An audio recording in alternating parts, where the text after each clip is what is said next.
Electronic वाणिज्य के बारे में आप अब तक बहुत कुछ जान चुके हैं। आइए अब हम नज़र डालते हैं कुछ ऐसी ज़रूरी सामग्री पर जो इलेक्ट्रॉनिक वाणिज्य का आधार है।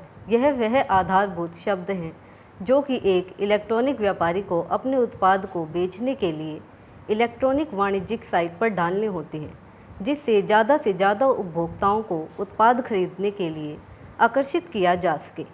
इन शब्दों के चुनाव में व्यापारी को विशेष ध्यान देना होता है, क्योंकि अगर इनका उपयोग प्रभावी तरीके से किया जाए तो यह न केवल उपभोक्ताओं को उत्पाद खरीदने के लिए प्रेरित करेगा, बल्कि संतुष्ट ग्राहक दोबारा उत्पाद खरीदने के लिए साइट पर आएंगे। और अगर इनका उपयोग उचित तरीके से ना हो तो व्यापारी खुद ही अपने ग्राहकों को अपने प्रतियोगियों से हार बैठेगा।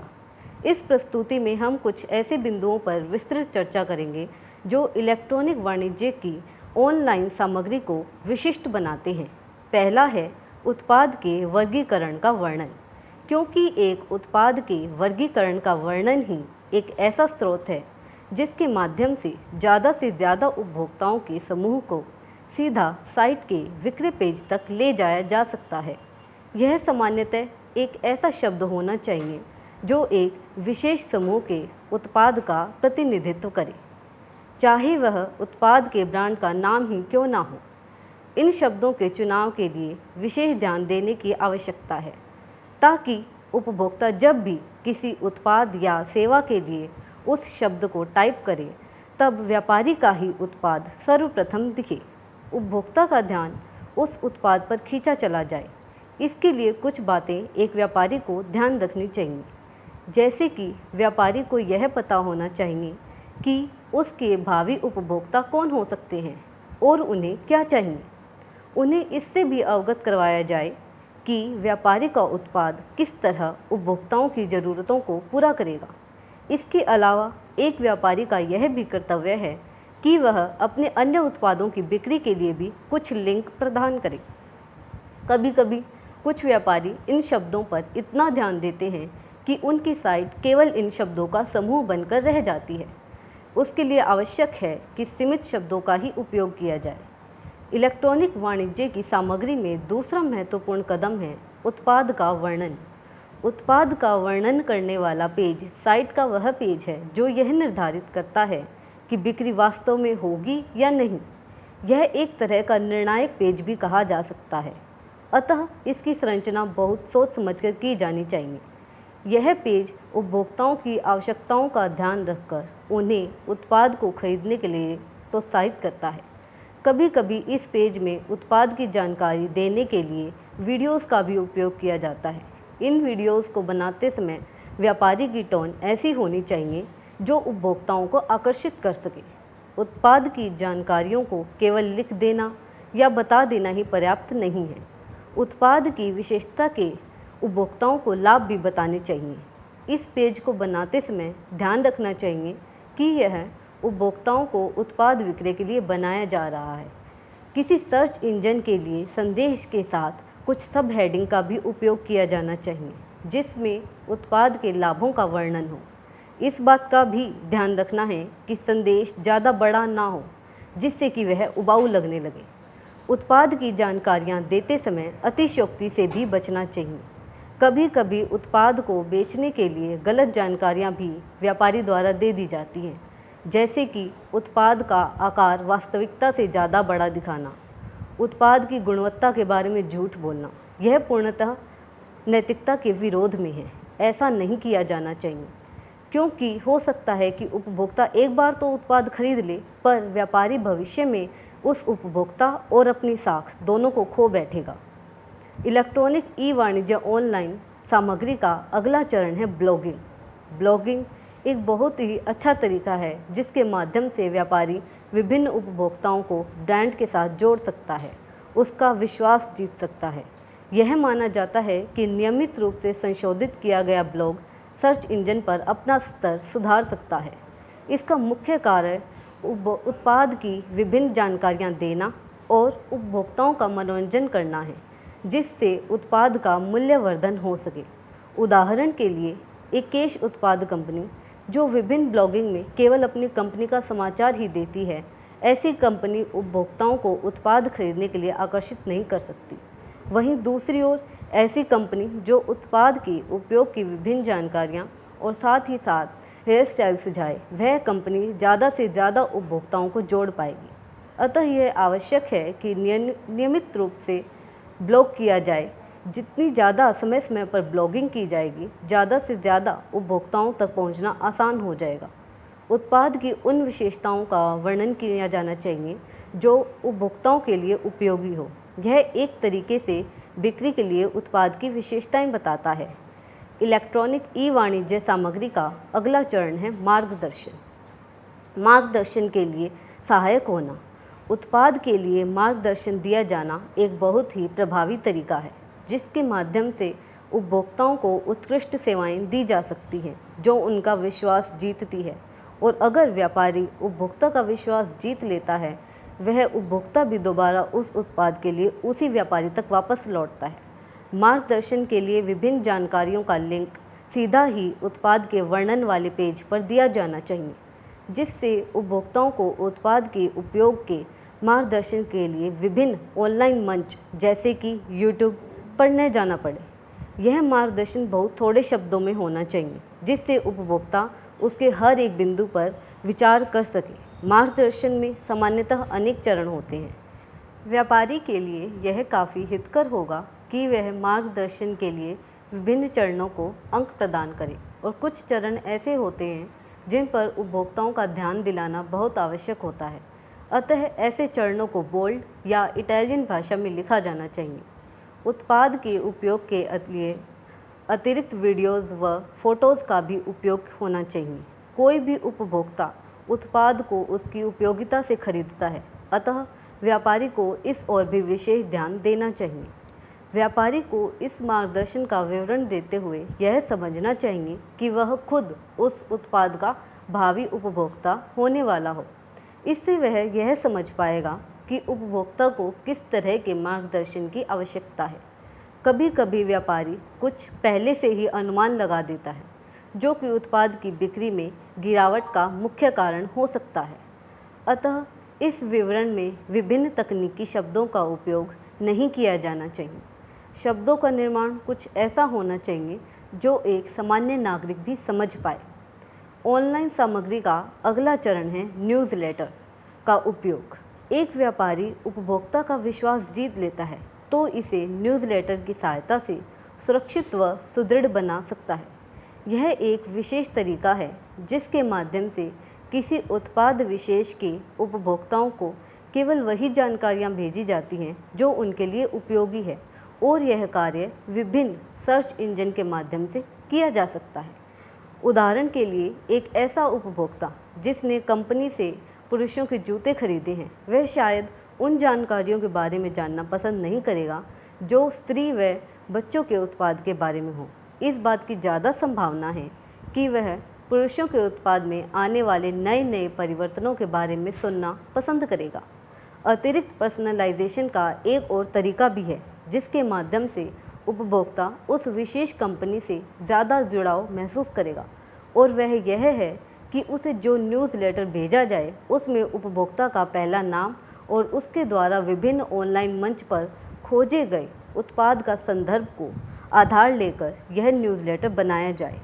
जहां भी व्यापारी को यह ध्यान देने की आवश्यकता है कि न्यूज़लेटर छोटा और जितनी ज़रूरत हो उतना ही होना चाहिए, क्योंकि इसे पढ़ने वाला प्रायः व्यस्त होता है और एक लंबी न्यूज़लेटर को पढ़ने से वह जल्दी बोर भी हो जाता है।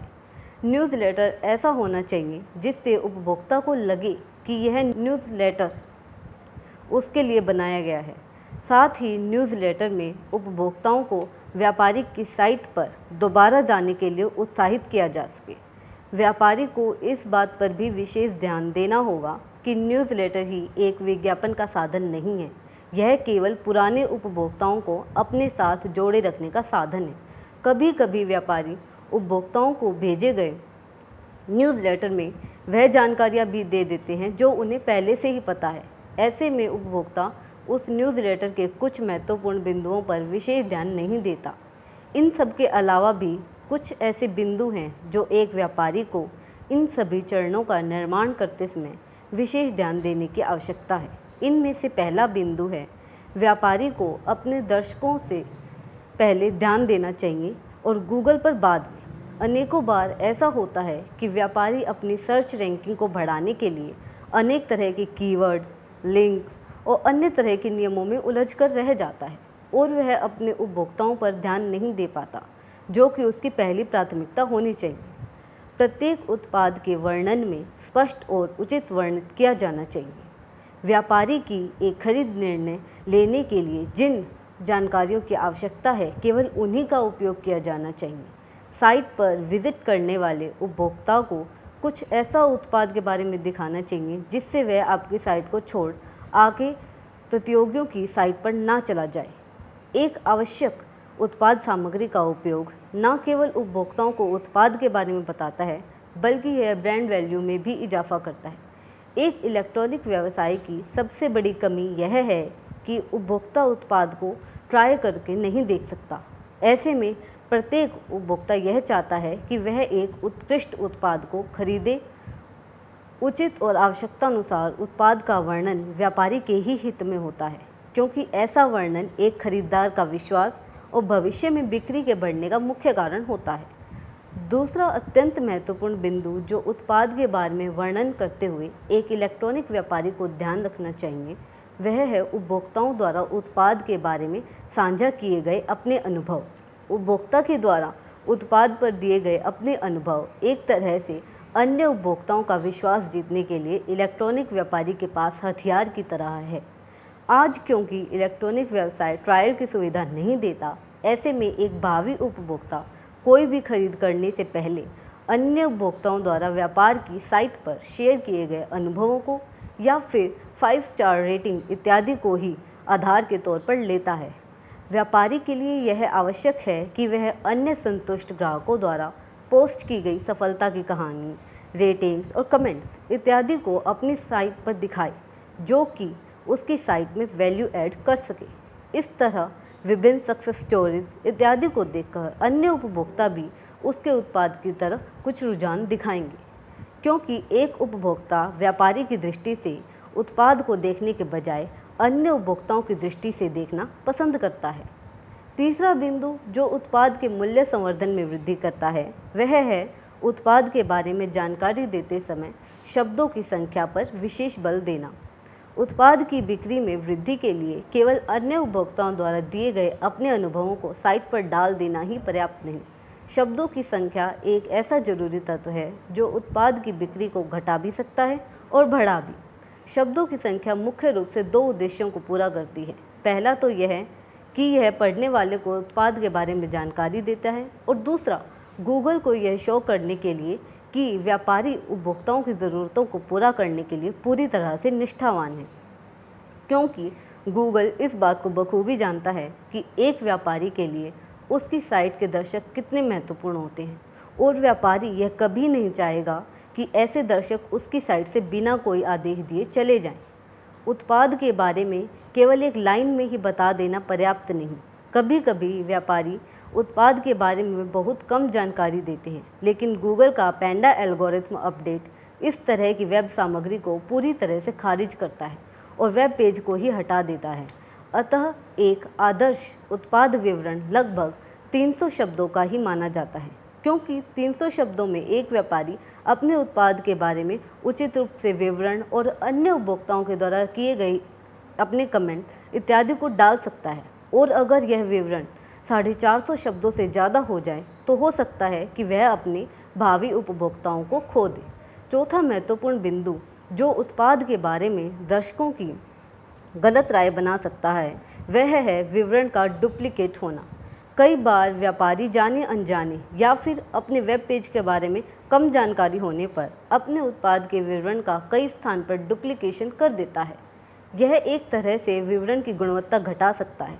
ऐसा अधिकतर तब होता है जब एक व्यापारी अपने उत्पाद के बारे में जानकारी अन्य व्यापारी द्वारा उसी कैटेगरी के उत्पाद के बारे में दी गई जानकारी से लेता है। एक अन्य व्यापारी द्वारा या अन्य किसी संस्था द्वारा पोस्ट की गई सामग्री का उपयोग करना खुद की बनाई गई सामग्री से ज़्यादा आसान होता है।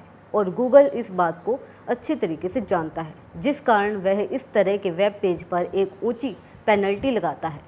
इलेक्ट्रॉनिक वाणिज्यिक कंपनियां उत्पाद की जानकारी में केवल वही सामग्री का उपयोग करती हैं जो कि निर्माता ने ऑफिशियल रूप से उत्पाद के बारे में बताई है, चाहे वह व्यापारी के उत्पाद के बारे में जानकारी देने का काफ़ी आसान तरीका है, पर साथ ही साथ यह अवैधानिक भी है, जिस कारण यह व्यापारी के वेब पेज के रिमूवल और वित्तीय दंड का भी कारण बन सकती है। अन्य समस्या तब होती है जब एक व्यापारी द्वारा उपयोग किया गया कंपनी का मोटो अन्य साइट के पेजेस पर भी दिखने लगे। यह एक इलेक्ट्रॉनिक वाणिज्य साइट की ही समस्या है, क्योंकि एक ऑनलाइन शॉप का कारण अनेक पेजेस आपस में जुड़ जाते हैं और एक इलेक्ट्रॉनिक व्यापारी को अपने प्रत्येक उत्पाद के बारे में वर्णन करना होता है, जिससे अनेक पेजेस के इकट्ठा होने के कारण साइट पर डुप्लीकेसी की समस्या आ जाती। पांचवा और अंतिम चरण जो कि इलेक्ट्रॉनिक व्यवसाय को ऊंचाइयों पर ले जा सकता है, वह है कि व्यापारी को अपने उत्पाद की जानकारी कुछ ऐसे देनी चाहिए जिससे कि उत्पाद के बिकने की संभावना बढ़ जाए, क्योंकि जब एक व्यापारी इलेक्ट्रॉनिक वाणिज्य साइट पर उत्पाद की जानकारी डालता है तो उसकी गुणवत्ता कुछ ऐसी होनी चाहिए जो उसके सर्च रैंकिंग को बढ़ा सके और जो अंतिम रूप से अधिक उपभोक्ताओं के आकर्षण का कारण बन सके। उत्पाद की जानकारी देते समय व्यापारी को ऐसी कोई भी सूचना नहीं देनी चाहिए जो बिना गुणवत्ता की हो, क्योंकि एक उपभोक्ता केवल यह जानना चाहता है कि व्यापारी का उत्पाद अन्य व्यापारियों द्वारा उपलब्ध किए जाने वाले उत्पादों से किस तरह अलग है। अतः उनकी इलेक्ट्रॉनिक खरीद को अपने उत्पाद की तरफ बढ़ाने के लिए यह आवश्यक है कि उन्हें उत्पाद के बारे में सही जानकारी दी जाए। इस तरह से यह एक व्यापारी अधिक से अधिक उपभोक्ताओं को आकर्षित कर सकता है। अब हम बढ़ते हैं हमारी प्रस्तुति के अगले भाग यानी इलेक्ट्रॉनिक मीडिया की तरफ। अब जैसे कि हमें पता है कि इंटरनेट की उपलब्धता के कारण इलेक्ट्रॉनिक व्यापार के उपभोक्ताओं की संख्या में भी काफ़ी इजाफा हो गया है। आज लगभग प्रत्येक खुदरा व्यापारी की अपनी एक ऑनलाइन साइट है और नए ऑनलाइन खुदरा व्यापारी भी दिन प्रतिदिन इस क्षेत्र में एंटर कर रहे हैं। यह उपभोक्ताओं के लिए भी काफ़ी हितकारी है, क्योंकि उपभोक्ताओं के पास इलेक्ट्रॉनिक खरीद के काफ़ी विकल्प हैं। ऑनलाइन खुदरा व्यापारियों के लिए ही इलेक्ट्रॉनिक वाणिज्य एक विशेष क्षेत्र है। अतः सोशल मीडिया को भी इलेक्ट्रॉनिक व्यवसाय के लिए एक हथियार के रूप में उपयोग किया जा सकता है। सोशल मीडिया विपणन एक ब्रांड की छवि बनाने वाला और ज़्यादा से ज़्यादा दर्शकों को साइट पर ले जाने का एक शक्तिशाली हथियार है। अब हम जानते हैं कि इलेक्ट्रॉनिक वाणिज्य सोशल मीडिया से क्या अभिप्राय है। इलेक्ट्रॉनिक वाणिज्य सोशल मीडिया का मतलब सोशल मीडिया का उपयोग इलेक्ट्रॉनिक वाणिज्य को बढ़ावा देने के लिए करने से है। इलेक्ट्रॉनिक वाणिज्यिक शॉप सोशल मीडिया का उपयोग उत्पाद की छवि को बनाने, विभिन्न ऑनलाइन दर्शकों को आकर्षित करने और ऑनलाइन बिक्री को बढ़ावा देने से है। न केवल उत्पाद बल्कि कंपनियां अपनी कंपनी के ब्रांड, प्रोफाइल इत्यादि भी इलेक्ट्रॉनिक वाणिज्य साइट्स के माध्यम से बढ़ा सकती हैं। वाणिज्य के लिए सोशल मीडिया के 4 प्रकार हैं। पहला, सोशल मीडिया के माध्यम से एक व्यापारी की ऑनलाइन पहुंच में काफ़ी इजाफा हो सकता है, क्योंकि एक अनुमान के अनुसार सोशल मीडिया का उपयोग करने वाले युवाओं का प्रतिशत 71% है, जिससे प्रत्येक व्यापारी किसी न किसी ऑनलाइन मंच के माध्यम से अनेकों उपभोक्ताओं तक सरलता से पहुंच सकता है। दूसरा, व्यापारी विभिन्न सर्च इंजन द्वारा यह पता लगा सकता है कि उपभोक्ता अपना अधिकतर समय किस साइट और किस उत्पाद की खोज में लगा रहा है, पर सोशल मीडिया के माध्यम से वह उनके पसंदीदा ऑनलाइन स्थानों तक भी पहुंच सकता है। सोशल मीडिया का तीसरा लाभ यह है कि यहाँ पर व्यापारी को उपभोक्ताओं तक अपनी बात पहुँचाने के लिए विभिन्न तरीके की औपचारिकताओं का पालन नहीं करना पड़ता। वह अपनी बात को टू वे कन्वर्सेशन के माध्यम से उपभोक्ताओं तक आसानी से पहुंचा सकता है और साथ ही साथ उसकी शिकायतों का निवारण भी कर सकता है। सोशल मीडिया का चौथा लाभ यह है कि इसकी संरचना ही कुछ इस तरीके से की गई है कि उत्पाद का उपभोक्ता अपने परिवार और मित्रजनों को भी उत्पाद की जानकारी दे सकता है। इलेक्ट्रॉनिक वाणिज्यिक सोशल मीडिया को सफल बनाने के लिए एक रणनीति, कुछ टूल्स जैसे कि ऑनलाइन शेड्यूल और रिपोर्टिंग टूल की आवश्यकता होती है। रणनीतियों के माध्यम से व्यापारी यह जान सकता है कि उसके उत्पाद का बाजार हिस्सा और विज्ञापन किस तरीके से हो और साथ ही साथ अपने फॉलोअर्स के साथ संपर्क में भी रह सकता है। अगर एक व्यापारी अपने समय और साधनों को सोशल मीडिया विज्ञापन के लिए कुशलतम तरीके से उपयोग करता है तो उसका यह श्रम व्यर्थ नहीं जाएगा। एक उच्चतम रणनीति के लिए कुछ ज़रूरी बिंदु हैं। पहला यह कि एक इलेक्ट्रॉनिक व्यापारी को यह पता होना चाहिए कि उसको अपने भावी उपभोक्ता किस सोशल मीडिया मंच पर मिलेंगे और उसके लिए उस सोशल मीडिया मंच का उपयोग किया जाना चाहिए जो सबसे अधिक प्रसिद्ध है। दूसरा, व्यापारी को अपने उत्पाद के लिए विभिन्न उपभोक्ताओं से मिले कमेंट, प्रश्न और रिव्यू इत्यादि के लिए अलग से समय व्यतीत करना चाहिए, जिससे उसे अपने उत्पाद की कमियों के बारे में पता चले। तीसरा, व्यापारी को ज़्यादा से ज़्यादा अपने उत्पाद के वीडियोज़ और पोस्ट को अपनी इलेक्ट्रॉनिक वाणिज्यिक साइट पर डालते रहना चाहिए, जिससे अधिक से अधिक उपभोक्ता उसके उत्पाद के साथ जुड़ सके। एक सोशल मीडिया विपणन काफ़ी आसान है और एक इलेक्ट्रॉनिक वाणिज्यिक खाते को खोलना भी निःशुल्क है। अतः एक इलेक्ट्रॉनिक व्यापारी के लिए सबसे पहली और मुख्य चुनौती यह है कि वह अपने उत्पाद संवर्धन के लिए किस सोशल मीडिया प्लेटफॉर्म का उपयोग करे। प्रायः व्यापारी के पास 4 विकल्प उपलब्ध होते हैं। पहला है फेसबुक। एक सोशल मीडिया ऑनलाइन मंच के लिए यह एक तर्कपूर्ण आरंभ बिंदु है, क्योंकि लगभग 1.5 बिलियन उपभोक्ता फेसबुक पर सक्रिय होते हैं। एक सर्वेक्षण से यह पता चला है कि लगभग प्रत्येक फेसबुक उपयोगकर्ता साइट पर 40 मिनट व्यतीत करता है, जिसका स्पष्ट अर्थ यह है कि उपयोगकर्ता केवल एक साइट से दूसरी साइट पर जाने में समय व्यतीत नहीं कर रहा। एक व्यापारी फेसबुक पर अपने बिक्री अभियान भी चला सकता है और विभिन्न उपभोक्ताओं तक उनकी आयु, लिंग, स्थान और रुचि के अनुसार अपनी पहुंच बना पाता है। दूसरा महत्वपूर्ण सोशल मीडिया मंच है ट्विटर, जिसके उपयोगकर्ताओं की संख्या 800 मिलियन है। उनमें से लगभग 52% उपयोगकर्ताओं का कहना है कि उन्होंने ट्विटर के माध्यम से अनेकों इलेक्ट्रॉनिक खरीद की हैं। 81% ट्विटर उपयोगकर्ताओं का मत है कि ट्विटर प्लेटफॉर्म ने उनके खरीद निर्णय को टीवी कमर्शियल की अपेक्षा अधिक प्रभावित किया है। ट्विटर के माध्यम से भी उपभोक्ताओं तक पहुंच पाना काफ़ी आसान हो गया है। उपभोक्ताओं की शिकायतों का निवारण करना भी ट्विटर की ही एक मुख्य विशेषता है। जब एक व्यापारी उपभोक्ताओं की समस्याओं का शीघ्रातिशीघ्र उत्तर देता है, तब उपभोक्ताओं को भी व्यापार से एक जुड़ाव महसूस होता है। तीसरा प्लेटफॉर्म है इंस्टाग्राम। इंस्टाग्राम का उपयोग फ़ोटोज़ को शेयर करने के लिए किया गया था। इसी कारण विभिन्न खुदरा व्यापारी अपने उत्पाद का विज्ञापन भी इस मंच के माध्यम से कर सकते हैं।